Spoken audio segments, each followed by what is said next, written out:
திருச்சிற்றம்பலம். இப்பொழுது இங்கு அமர்ந்திருக்கும் அன்பு உள்ளங்களுக்கும் ஏனைய சகோதர சகோதரிகளுக்கும் மற்றும் உள்ள ஆன்மீக அன்பர்களுக்கும் என் முதற்கண் வணக்கத்தை உங்கள் முன்னிலையில் சமர்ப்பிக்கின்றேன். அன்பு வணக்கம்.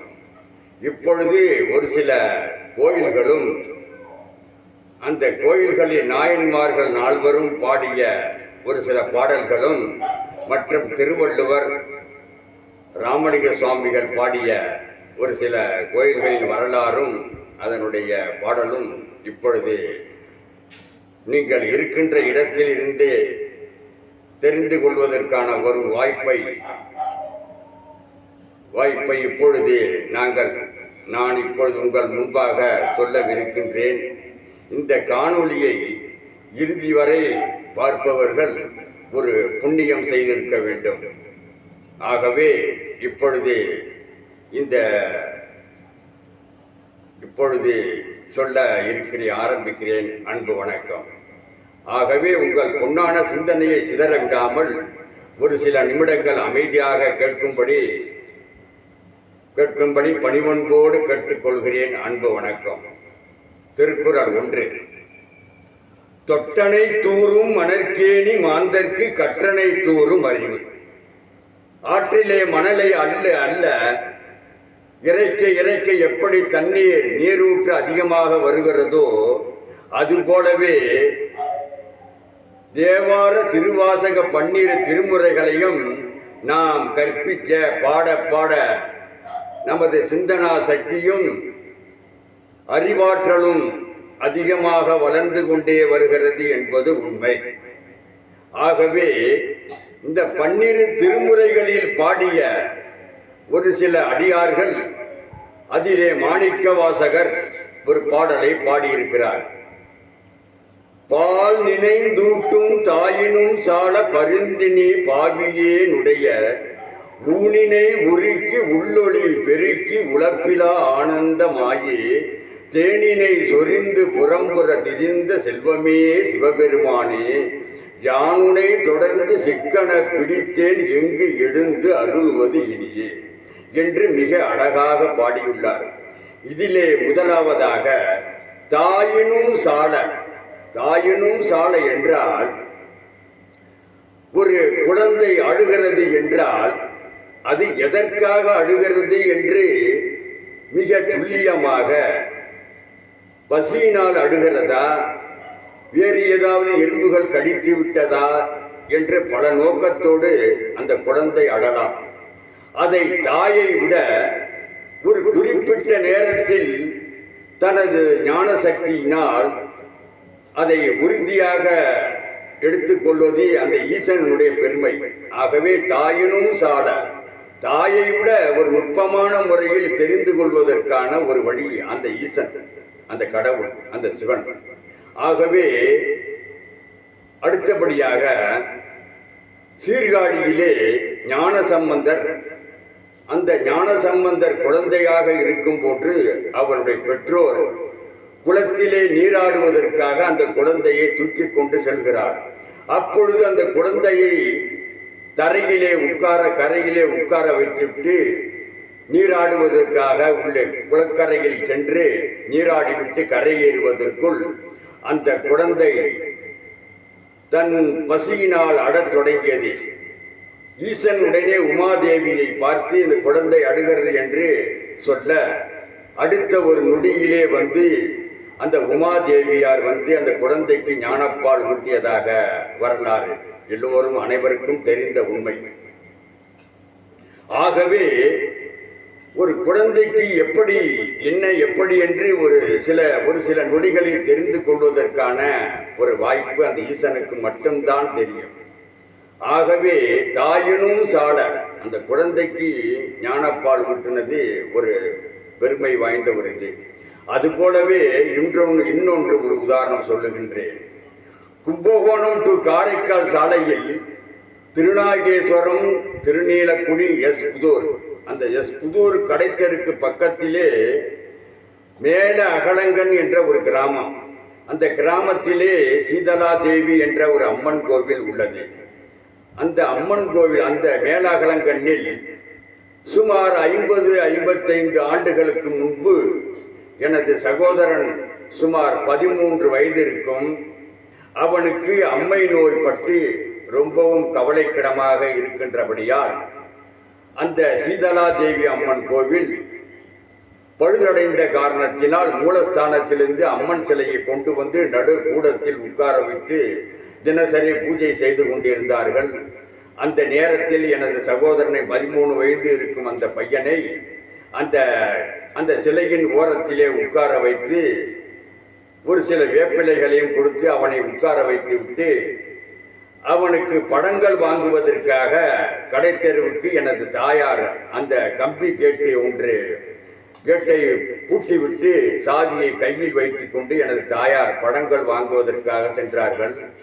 திரும்பி வருவதற்குள் கேட்டை திறந்து படங்களை கொடுக்கும் போது அந்த சிறு குழந்தையின் வாயிலே சோற்றுப்பருக்களும் கீழே பல சோற்றுக்களும் சிந்தி கிடப்பதை எனது தாயார் பார்த்துவிட்டு, உனக்கு யார் சோறு ஊட்டியது என்று கேட்கும்போது அந்த பையன் சொல்லுகிறான், பெரியம்மா தான் வந்து சோறு ஊட்டினார்கள் என்று சொல்லவும், உடனே எனது தாயார் அவருடைய ஒன்றிவிட்ட சகோதரி 2 பர்லாங்கு பக்கத்தில் இருக்கிறார், அவர்களை போய் கேட்டதற்கு நான் எங்கும் செல்லவில்லை, இங்கேதான் இருக்கிறேன் என்று சொல்லிவிட்டார்கள்.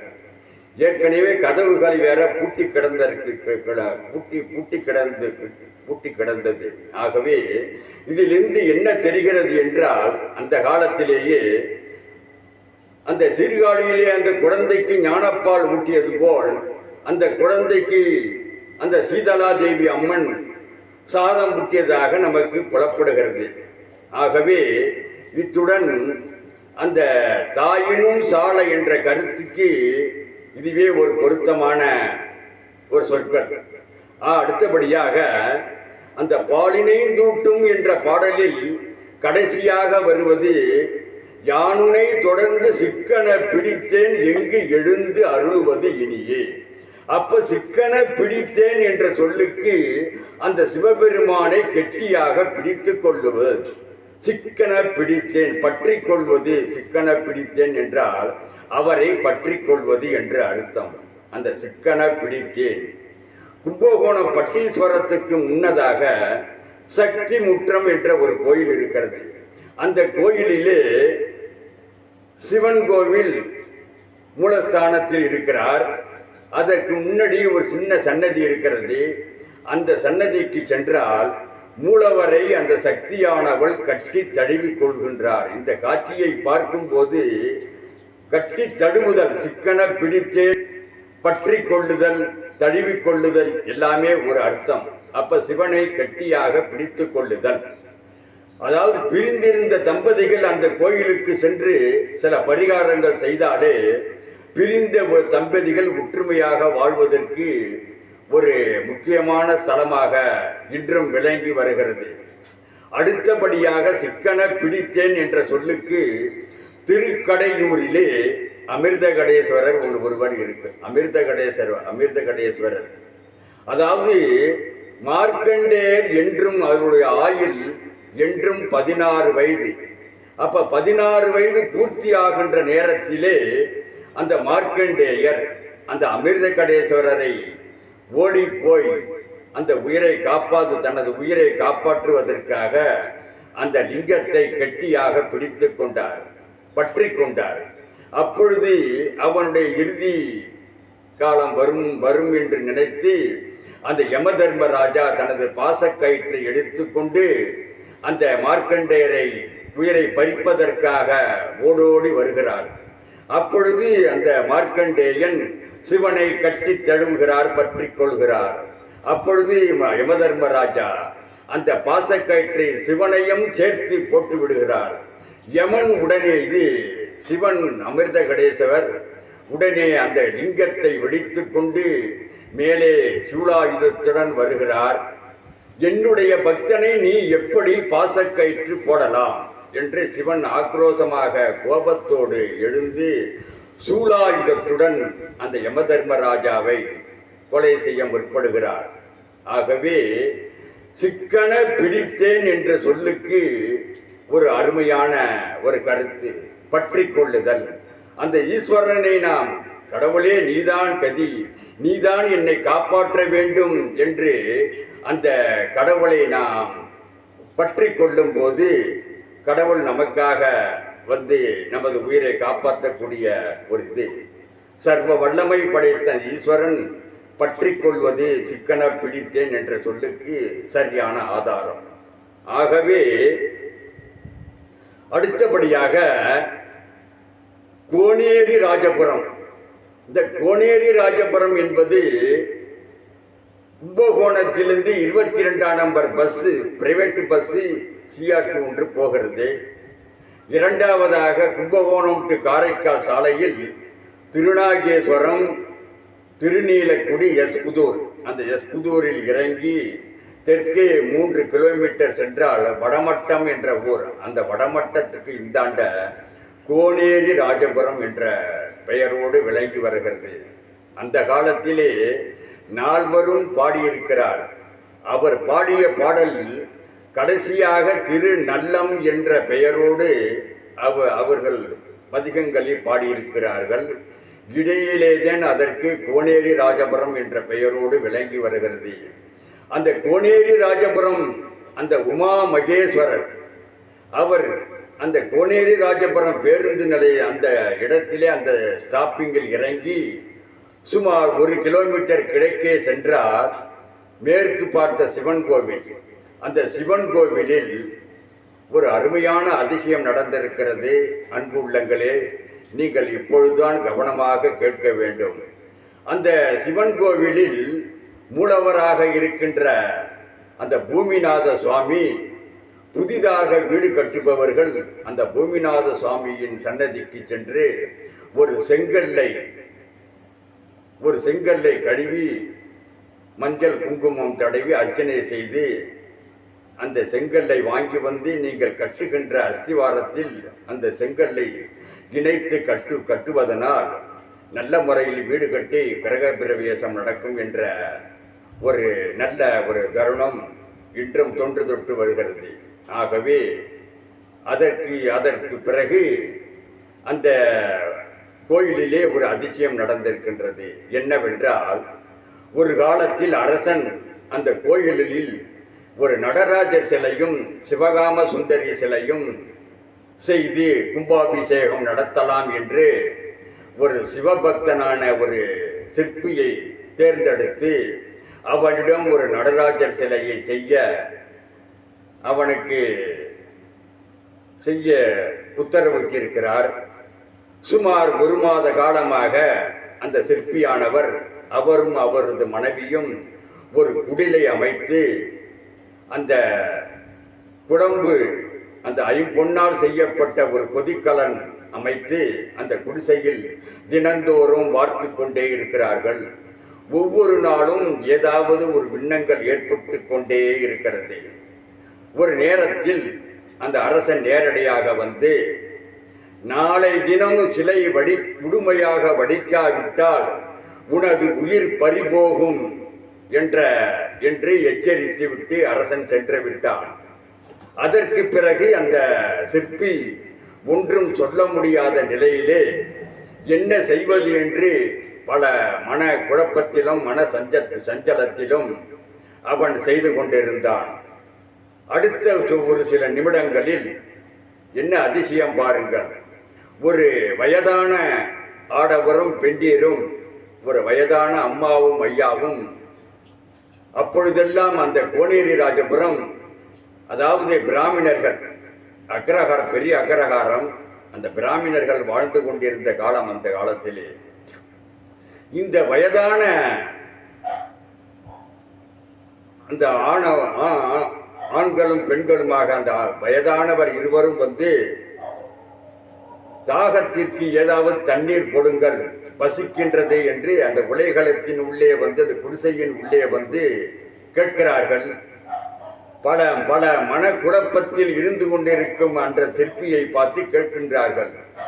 அந்த வயதானவர்கள் இருவரும், குடிக்க தண்ணீர் எதுவும் இல்லை, இங்கே ஐம்பொன்னால் செய்யப்பட்ட சிலை செய்ய வேண்டிய சிலை செய்யப்படுகின்ற அந்த குழம்புதான் வெந்து கொண்டிருக்கின்றது. உங்களுக்கு வேண்டும் என்றால் நீங்கள் முண்டு சாப்பிடலாம் என்று அந்த சிற்பி சொல்லிவிட்டார். அடுத்த நிமிடம் அந்த இருவரும் அந்த கொதிக்கலங்களில் கொதித்து கொண்டிருக்க ஐம்பொன்னால் செய்யப்பட்ட அந்த குழம்பு அவர்கள் தானாகவே முண்டு சாப்பிட்டார்கள். சற்று நேரத்தில் அந்த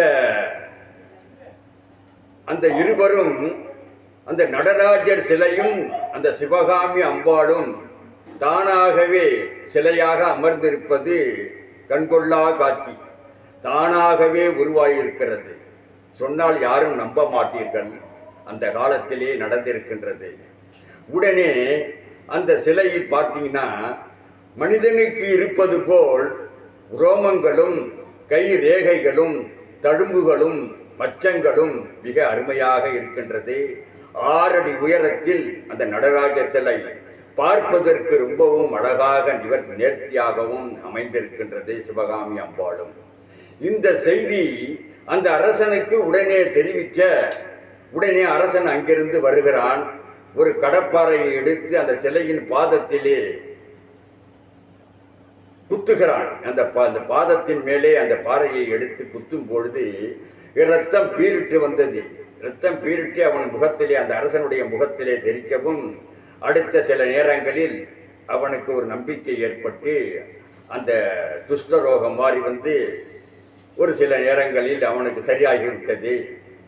அது அப்படி இருக்கும்போது இந்த உலகத்திலே ஐம்பொன்னால் செய்யப்பட்ட தானாகவே உருவான ஒரு சிலை, அற்புதமான நடராஜர் சிலை சிவகாமி சுந்தரி என்ற ஒரு நிகழ்ச்சி இந்த கோனேரி ராஜபத்து மட்டும்தான் நடந்திருக்கிறது.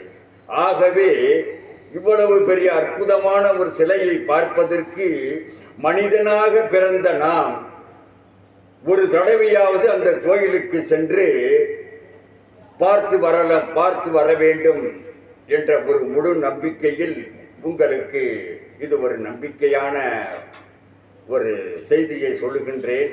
ஆகவே நீங்கள் எல்லோரும் ஒரு முறை சென்று வாருங்கள்.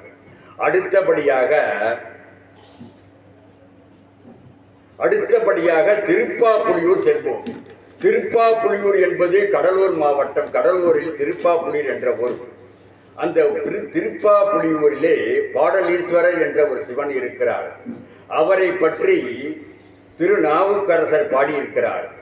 என்ன பாடியிருக்கிறார் பாருங்கள். புழுவாய் பிறக்கினும் புண்ணியா உன்னடி என் மனத்தே வடுவாதிருக்க வரந்தர வேண்டும், வையகத்தே தொழுவார் கிறங்கி இருந்து அருள் செய்வா திருப்பா திருப்புலியூரிலே செடுநீர் புனர்கங்கை செஞ்சடை மேல் வைத்த தீ வண்ணனே அப்படி என்று பாடியிருக்கிறார்.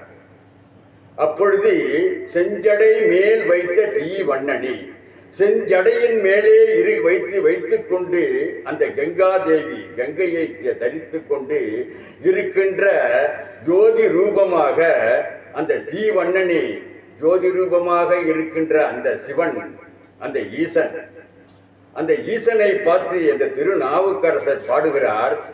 புழுவாய் பிறக்கினும் புண்ணியா உன்னடி என் மனத்தே வடுவாதிருக்க வரந்தர வேண்டும். நான் புழுவாக பிறந்தாலும் உனது திருவடியை சதா சர்வகாலமும் நினைத்து கொண்டிருக்கின்ற வரத்தை கொடு ஈஸ்வரா என்று பாடுகிறார். எவ்வளவு அற்புதமாக இருக்கும் பார்த்தீங்களா? இப்பொழுதெல்லாம் மனிதர்கள் அது வேண்டும் இது வேண்டும் என்று புலம்புகிறார். அவர் அந்த காலத்திலேயே எப்படி பாடியிருக்கிறார் பாருங்கள். சதா சர்வகாலமும் உனது திருவடியை நினைத்து கொண்டிருக்கின்ற வரத்தை கொடு ஈஸ்வரா என்று பாடுகிறார். அது போகட்டும். அடுத்தபடியாக திருமறைக்காடு செல்வோம். அந்த திருமறைக்காடு வேதாரண்யம் என்று இப்பொழுது சொல்லப்படுகிறது. ஆதி காலத்திலே திருமறைக்காடு என்று பெயர். வேதாரண்ய ஈஸ்வரர். அந்த திருமறைக்காடு கோவில், ஈசனுடைய கோவில், ஒரு காலத்தில் ஆகம விதிப்படி கட்டியிருக்கிறார்கள். அந்த கோயில் மூடப்பட்டிருக்கின்றன. அந்த கோயிலை திறப்பதற்கான சாவிகள் யாரிடமும் இல்லை. இப்படியே சில காலங்கள் ஓடிக்கொண்டிருந்தன. எல்லோரும் சிவனை பார்ப்பதற்கும் கடவுளை தொழுவதற்கும் ஒரு சூழ்நிலை சரியான முறையில் கிடைக்காமல் போனதால் ஒரு குறிப்பிட்ட நேரத்தில் அந்த திருநாவுக்கரசரும் அந்த ஞானசம்பந்தரும் அது வழியாக வரும்பொழுது அந்த ஊர் பெருமக்களோடு அந்த சிவனுடைய ஆலயத்திற்கு வந்து நின்று அந்த திருநாவுக்கரசர் திரு ஞானசம்பந்தரை பார்த்து அந்த கதவுகள் திறப்பதற்கான பதிகங்கள் பாட சொன்னார். அப்பொழுது ஞானசம்பந்தர் சொன்னார் திருநாவுக்கரசரை பார்த்து, நாவுக்கரசரே, நீங்கள் என்னை விட அதிகமாக வயதில் அதிகமாக இருப்பவர், இரண்டாவது அனுபவத்திலும் சிறந்தவர், தாங்களே பாடும் என்று திரு ஞானசம்பந்தர் குழந்தையாக இருக்கிறார், வயதிலே மூப்பாக இருக்கிறார் திரு நாவுக்கரசர். அப்பொழுது இவர் சொல்லும் போது அவர் உடனே பாட ஆரம்பிக்கிறார்.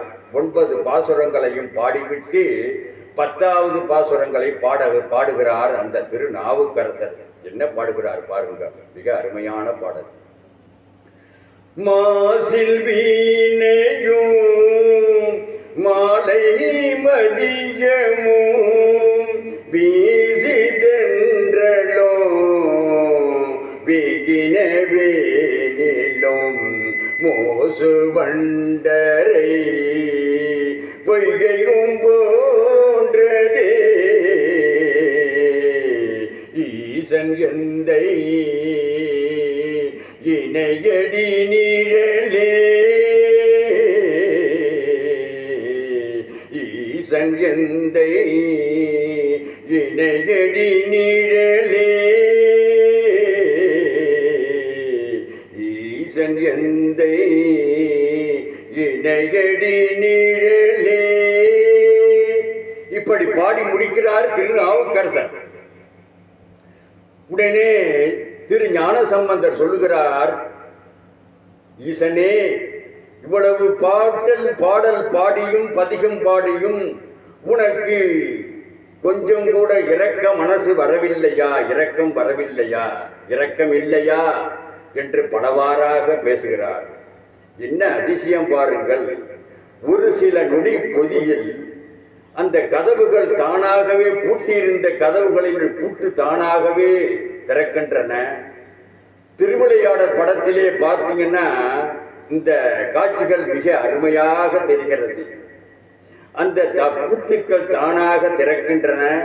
அடுத்தபடியாக தாழ்பாள்கள் தானாகவே ஓடுகின்றன. 2 கதவுகளும் திறக்கப்பட்டு இப்படியாக 5 நிலை கதவுகளும் திறக்கப்பட்டு அந்த மூலஸ்தானத்தில் மிக அற்புதமாக ஒளி வடிவமாக அந்த அற்புதமாக ஈசன் காட்சி தருகின்றார். எவ்வளவு ஒரு இதா பார்த்தீங்களா?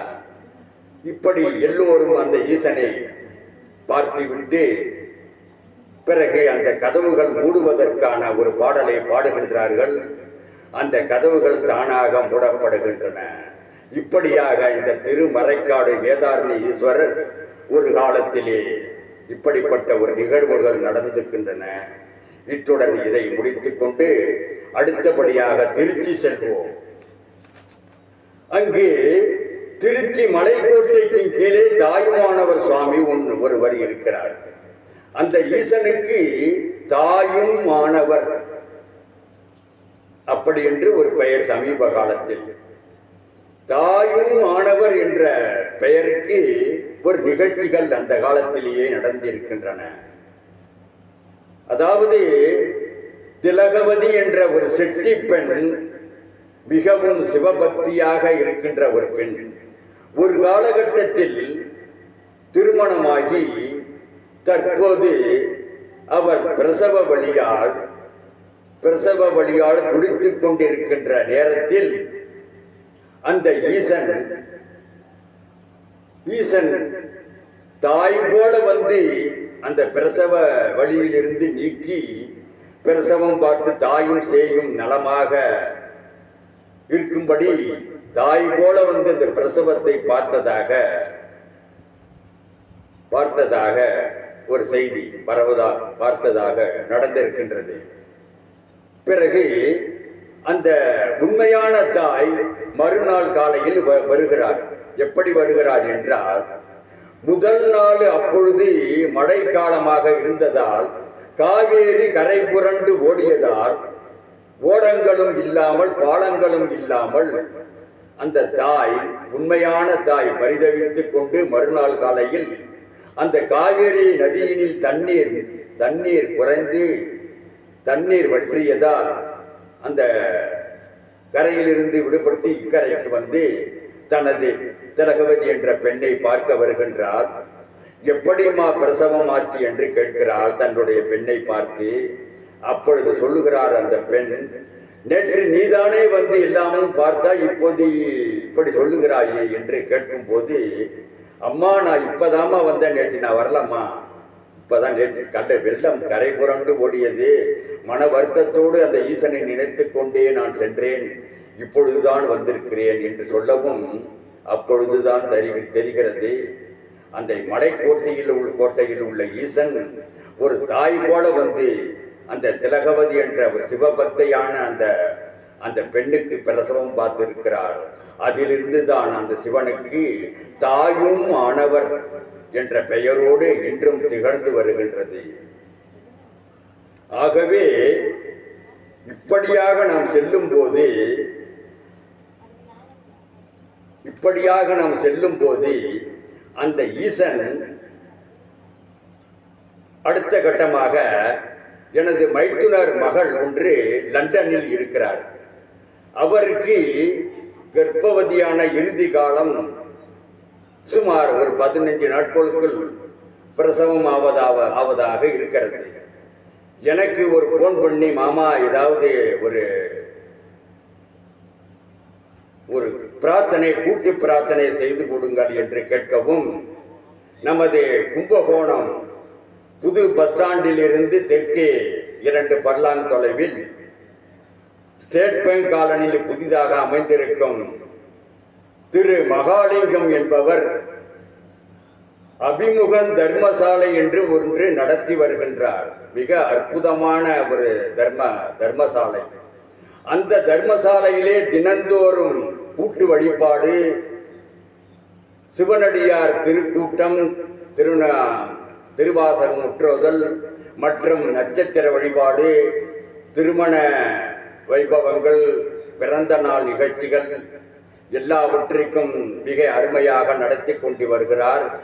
அந்த தர்மசாலையில் ஒரு முக்கிய பக்தி பாடகராக என்னை நியமித்திருக்கிறார்கள். அவர்களிடம் நாம் சென்று, இப்படியாக ஒரு வெளியூரில் இருக்கும் எனது உறவுக்கார பெண் இப்ப ஒரு கர்ப்பமான கடைசி நேரமாக இருப்பதால் அவர் ஒரு தாய் நெய்வேலியில் இருக்கிறார். அவர் அங்கு ஒருவராக இருப்பதால் ஒரு பய உணர்ச்சியோடு இருப்பதாக என்னிடம் கூற, நான் உடனே அந்த தர்மசாலைக்கு சென்று ஒரு கூட்டு பிரார்த்தனை நடத்தி அவர் ஒரு வாட்ஸ்அப்பில் மெசேஜில் அனுப்பும் போது அந்த காணொளியை பார்த்தவுடன் அந்த பெண், நிறைமாத கர்ப்பிணியாக இருக்கின்ற அந்த பெண், இந்த வாட்ஸ்அப்பில் உள்ள கருத்துக்களை படித்தவுடன் அதற்கு ஒரு புதிதாக ஒரு சந்தோஷமான ஒரு மன நிறைவோடு அந்த தாயுமானவர் அந்த திலகவதிக்கு குழந்தை பேரு பார்த்தது போல் நமக்கு அந்த தாயுமான சுவாமி இந்த லண்டனில் வந்து நமக்கு அந்த பிரசவம் பார்க்க மாட்டார்களா என்று ஒரு சந்தோஷத்தில் அந்த கூட்டு பிரார்த்தனை மெசேஜ் பார்த்தவுடன் நமக்கு இப்படி அந்த தாயுமானவர் செய்வார் என்ற ஒரு நம்பிக்கையில் அதற்கு ஒரு முழு தைரியம் ஏற்பட்டிருக்கிறது. நமச்சிவாய, எவ்வளவு ஒரு அற்புதமான செய்தி பார்த்தீங்களா? அந்த மெசேஜை பார்த்தோன்னே அதனுடைய மனசு உள்ளுக்குள்ளேயே ஒரு சந்தோஷமான செய்தி, ஒரு மன நிறைவு, எப்படியும் நமக்கு ஒரு சுகப்பிரசவம் ஆகும் என்ற ஒரு நம்பிக்கை அந்த கூட்டு பிரார்த்தனை மூலமாக அந்த திரு மகாலிங்கம் அவர்கள் மிக அருமையாக கூட்டு பிரார்த்தனை நடத்தியிருக்கிறார் அந்த தர்மசாலையில். ஆகவே இதை நான் எதற்காக சொல்லுகிறேன் என்றால், தாயினும் சால என்ற சொல்லுவது போலவும், சிக்கன பிடித்தேன் என்ற சொல்லுக்கு அடையாளமாகவும், அந்த ஈசனை நாம் பற்றி கொண்டால் அவர் நமக்கு எப்படியும் ஒரு உதவி செய்வார் என்ற ஒரு நம்பிக்கையில் அந்த தாயுமான சுவாமி ஒரு நல்லபடியாக பெற்றி அந்த பெண்ணுக்கு பாருங்கள் சுகப்பிரசவத்தோடு எனது வைத்துனருக்கு 2 பெண் குழந்தை. அந்த பெண் குழந்தையில் இது முதலாவதாக திருமணமாகி இருக்கிறது. அதற்கு ஒரு ஆண் குழந்தை மிக அற்புதமாக நல்ல குழந்தையாக ஆண் வாரிசு பிறந்திருக்கிறது. இதுதான் ஒரு முக்கியமான ஒரு சந்தோஷமான ஒரு செய்தி. ஆகவே இது இந்த இடத்தில் இது அற்புதமாக நடந்திருக்கிறது. இதற்கு அடுத்தபடியாக நாம் வடலூர் செல்வோம். இந்த வடலூரில் ராமலிங்க சுவாமி மிக அற்புதமாக படைத்திருக்கிறார், நிகழ்த்தியிருக்கிறார், பாடியிருக்கிறார். என்ன பாடல் பாடியிருக்கிறார் பாருங்கள். யார் உன்னை கைவிட்டாலும் நான் உன்னை கைவிட மாட்டேன் என்பது ஒரு அர்த்தம். அதற்கு ஒரு பாடல் பாடியிருக்கிறார். பெற்றதாய் தனை மகமறந்தாலும் பிள்ளையை பெறும் தாய் மறந்தாலும் ஊற்ற தேகத்தை உயிர் மறந்தாலும் உயிரை மேவிய உடல் மறந்தாலும் கற்ற நெஞ்சகம் கடை மறந்தாலும் கண்கள் நின்று இமைப்பது மறந்தாலும் கற்ற நெஞ்சகம் களை மறந்தாலும் கண்கள் நின்று இமைப்பது மறந்தாலும் நற்றவத்தவர் உள்ளிருந்து போகும், நற்றவத்தவர் உள்ளிருந்து போகும் நமச்சிவாயத்தை நான் மறவேனே. நற்றவத்தவர் உள்ளிருந்து போகும் நமச்சிவாயத்தை நான் மறவேனே. நமச்சிவாயத்தை நான் மறவேனே. நற்றவத்தவர் உள்ளிருந்து ஓங்கும் நமச்சிவாயத்தை நான் மறவேன் என்று சொல்லியிருக்கிறார். எவ்வளவு அருமையாக பாடுகிறார் பார்த்தீங்களா? பெற்ற தாய்தனை மறந்தாலும் பெற்றவங்க பிள்ளையை மறந்தாலும் அந்த பிள்ளை பெற்றவங்களை மறந்தாலும் கற்ற நெஞ்சும் கல்லை அதாவது உத்தமர் அந்த உள்ளத்திலே இருக்கின்ற உயிர் மறந்தாலும் உயிரை மேவிய உடல் மறந்தாலும் அந்த உயிர் உயிருக்கு மேலே இருக்கின்ற அந்த உடல் மறந்தாலும் கண்கள் நின்று இமைப்பது மறந்தாலும் கண்ணுக்கு வெளியே இருக்கின்ற இமை அந்த கண்ணை பாதுகாக்கின்ற அந்த இமை மறந்தாலும் கண்கள் நின்று இமைப்பது மறந்தாலும் நற்றவத்தவர் உள்ளிருந்து ஓங்கும் நமச்சிவாயத்தை நான் மறவேன். நற்றவத்தவர் என்றால் நம்முடைய நெஞ்சிலே, நம்முடைய இருதயத்திலே, நமது உள்ளே, நமது உடம்பின் உள்ளே இருக்கின்றார் அந்த ஈசன். அதான் திருவிளையாடலே ஒரு பாடல் பாடியிருக்கிறார் பாருங்கள். ஒரு வரி, இருக்கும் இடத்தை விட்டு இல்லாத இடம் தேடி எங்கெங்கோ அலைகின்றான் ஞான தங்கமே அவ பேசும் அறியாதடி ஞான தங்கமே. எவ்வளவு அழகாக இருக்கு பார்த்தீங்களா? கடவுளை நம் மனசுக்குள்ளே இருக்கிறார். அவாவா செய்யக்கூடிய செயல்களை பொறுத்து அவாவாளுக்கு தண்டனை வந்து கொண்டே இருக்கின்றது. இதுதான் உண்மை. இருக்கும் இடத்தை விட்டு இல்லாத இடம் தேடி, இருக்கும் இடம் என்பது கடவுள் நம் மனசிலே இருக்கின்றார். பைபிள்ல சொல்லப்படுகிறது, இருதயத்திலே சுத்தம் உள்ளவன் பாக்கியவான். அப்ப இந்துக்களிலே சொல்லப்படுகிறது, நற்றவத்தவர் உள்ளிருந்து ஓங்கும் நமச்சிவாயத்தை நான் மறவேன். நம்முடைய உள்ளத்திலே இருக்கிறார் கடவுள். குரானில் சொல்லப்படுகிறது, அவர்கள் உட்கார்ந்த இடத்திலேயே மண்டியிட்டு அந்த கடவுளை தொழுகின்றார் அல்லாவை. அது குரானில். அப்படியாக இருக்கும் இடத்தை விட்டு இல்லாத இடம் தேடி கடவுள் நமக்குள்ளேயே இருக்கிறார். அவரை நாம் நன்றாக பெற்ற தாய்க்கு துரோகம் செய்துவிட்டு நீ கோவிலாக சென்று பால் அபிஷேகம் செய்தால் புண்ணியம் கிடைக்கவே கிடைக்காது. இது உண்மையான வார்த்தை. பெற்றவங்களுக்கு நாம் என்னைக்கும் துரோகம் செய்யக்கூடாது. ஒரு குழந்தைக்கு ஒரு தாயானவள் ஒரு குழந்தையை பெறும்போது அவளுடைய வயிற்றிலிருந்து ஒரு குழந்தை பிறக்கிறது என்று சொன்னால் அந்த தாய், அந்த குழந்தைக்கு முதல் தெய்வம் அந்த தாய் தான். பிறகு அந்த குழந்தை வளர்ப்பதற்கு முக்கிய காரணமாக இருப்பவர் அந்த தந்தை. அதான் பாடியிருக்கிறார் அகத்தியர் படத்திலே, தாயிற் சிறந்த கோவிலும் இல்லை, தந்தை சொல் மிக்க மந்திரமில்லை. தாயிற் சிறந்த கோவிலும் இல்லை, தந்தை சொல் மிக்க மந்திரமில்லை. அப்படி என்று பாடியிருக்கிறார். எவ்வளவு அழகா இருக்கு பார்த்தீங்களா? எவன் ஒருவன் தன்னுடைய தாயை சந்தோஷமாக வைத்திருக்கிறானோ அவன் பிற்காலத்தில் நல்லபடியாகவே நல்ல சிறந்த மனிதனாக இந்த உலகத்திலே நல்லவும் நலமாக வாழ்வான் என்பது இது உண்மையான கருத்து. என்னுடன் கூட பிறந்த 5 அண்ணன் தம்பிகளில் என்னை நான் பெருமையாக சொல்லவில்லை. 5 பிள்ளைகளிலும் எனது தாயை நான் கடைசி வரைக்கும் நல்லபடியாக பார்த்து கொண்டேன். இன்று நான் நல்லாகவே இருக்கின்றேன். தாயினுடைய அருமை எவன் தெரிந்து கொள்கின்றானோ அவன் நிச்சயமாக உயர்ந்து கொண்டே இருப்பான் என்பது இது ஈஸ்வரன் சாட்சியாக நான் சொல்லுகின்றேன். பெற்ற தாயை என்னைக்கும் மறக்கவே கூடாது. நமக்கு இந்த உலகத்திலே தாயினுடைய வயிற்றிலே இருந்து நாம் வெளியே இந்த உலகத்தில் பிறக்கும் போதே முதல் தெய்வம் அந்த தாய் தான் என்று 100க்கு 100 உண்மையான கருத்து.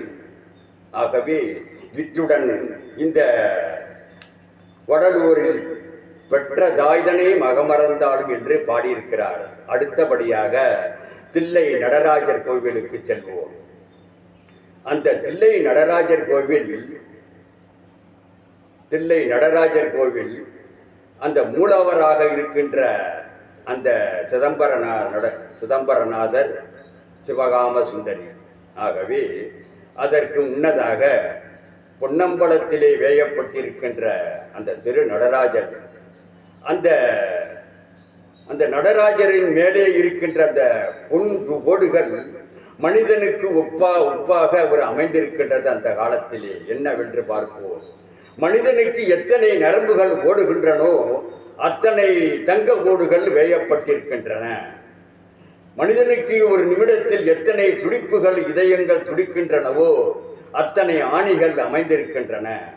மனிதனுக்கு எத்தனை துவாரங்கள் இருக்கின்றனோ நவதுவாரங்கள் 9 துவாரங்கள் 9 கலசங்கள் மேலே இருக்கின்றன. ஆகவே இந்த சிதம்பரம் கோவிலுக்கும் மற்ற கோவிலுக்கும் ஒரு சில வித்தியாசங்கள் உண்டு. அது என்ன என்று பார்ப்போம். இப்ப சில கோவில்களில் பொது தரிசனம், சிறப்பு தரிசனம் என்று வகை வகையாக பிரித்திருக்கிறார்கள். அப்பொழுது சிதம்பரத்திலே